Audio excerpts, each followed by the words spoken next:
Bagyong Christine, nasa Mountain Province na, papalabas na ng kalupaan ng Northern Luzon mamayang hapon.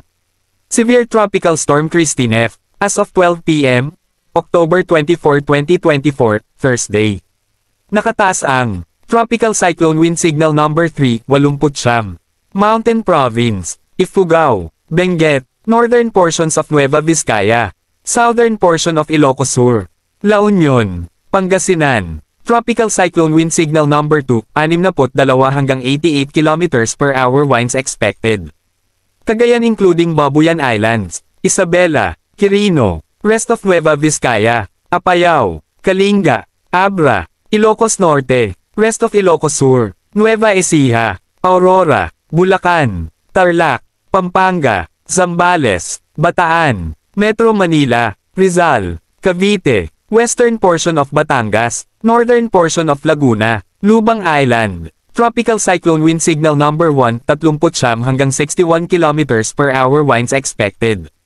Batanes, rest of Batangas, rest of Laguna, rest of Quezon, rest of Occidental Mindoro, Oriental Mindoro, Marinduque, Romblon, northern portion of mainland Palawan, Camarines Norte, Camarines Sur, Catanduanes, Albay, Sorsogon, Masbate including Ticao and Berries Islands, Aklan, Capiz, Antique including Caluya Islands, Iloilo, Bantayan Islands, Northern Samar, northern portion of Samar, Biliran, northern portion of Eastern Samar, northwestern portion of Leyte. Rainfall forecast, ngayong araw, October 24.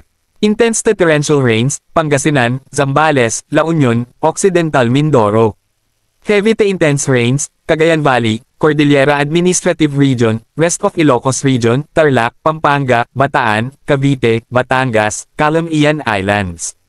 Moderate to heavy rains, Metro Manila, Bulacan, Nueva Ecija, Aurora, Laguna, Rizal, Quezon, Oriental Mindoro, Marinduque, Romblon, Antique, Aklan, Negros Occidental, Palawan. Bukas, ika-25 ng Oktubre. Heavy to intense rains, Pangasinan, Zambales, La Union.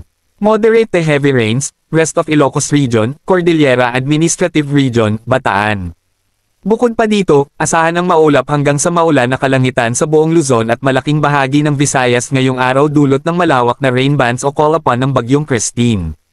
Malakas na hangin. Bukod sa mga lugar na isinailalim sa Wind Signal Number 1 ay inaasahan din ang malakas na hangin sa mga nabanggit na lugar dahil sa wind flow na patungo sa Bagyong Christine at ng northeasterly surface wind flow. Bukas, ika-24 ng Oktubre, Mimaropa, Bicol Region, Visayas, Basilan, Sulu, Tawi-Tawi, Zamboanga del Norte, Lanao del Sur, Northern Mindanao, Dinagat Islands, Surigao del Norte, Davao del Sur, Davao Oriental. Biyernes, ika-25 ng Oktubre, Mimaropa, Bicol Region, Western Visayas, Negros Occidental, Siquijor, Bohol, Southern Leyte, Zamboanga del Norte, Basilan, Sulu, Tawi-Tawi, Camiguin, Dinagat Islands.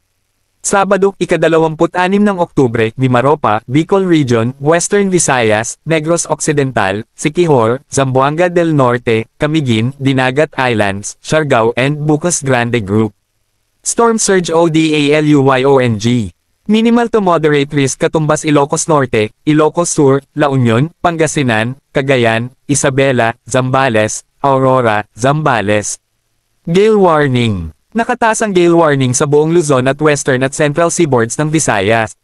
Mga pag-alon. NAPAKAALON hanggang sa mataas na karagatan, 4.5 hanggang 8.0 metro ang taas, Ilocos Region, Zambales, Western Bataan, Cagayan Valley, Western Batangas, Lubang Islands, Western Occidental Mindoro and Calamian Islands, Aurora, Northern and Eastern Catanduanes, Northern Camarines Sur, Western portion of Western Visayas, Western Negros Occidental, Western Mainland Palawan.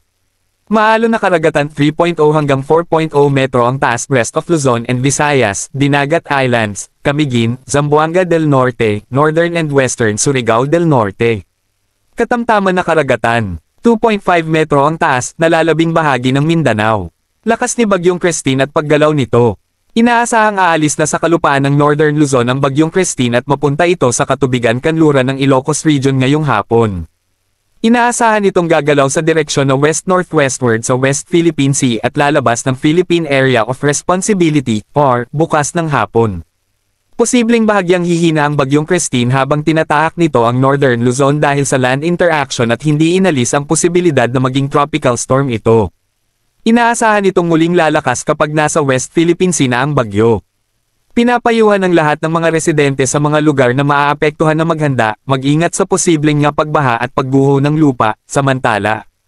Bukod pa kay bagyong Christine F, isang sama ng panahon sa labas ng PAR ang ganap ng naging isang tropical depression, ayon sa Japan Meteorological Agency, JMA. Ayon sa latest forecast track ng JMA, inaasahan itong papasok sa Philippine Area of Responsibility ngayong linggo, ika-27 ng Oktubre, at papangalanan ito ng Lief ng Pag-asa. Inaasahan itong lalakas at maging isang tropical storm sa susunod na 24 na oras. Sa ngayon ay hindi pa tukoy kung magla-landfall ito sa kalupaan ng Pilipinas ngunit hindi inalis ang tsansa na ito'y lalapit sa extreme northern Luzon sa mga susunod na araw. Inaabisuhan namin ang lahat ng mga residente sa nabanggit na lugar na apektado ng bagyong Christine na mag-ingat sa inaasahang malawakang pagbaha at pagguho ng lupa dahil sa walang tigil na matinding pag-ulan.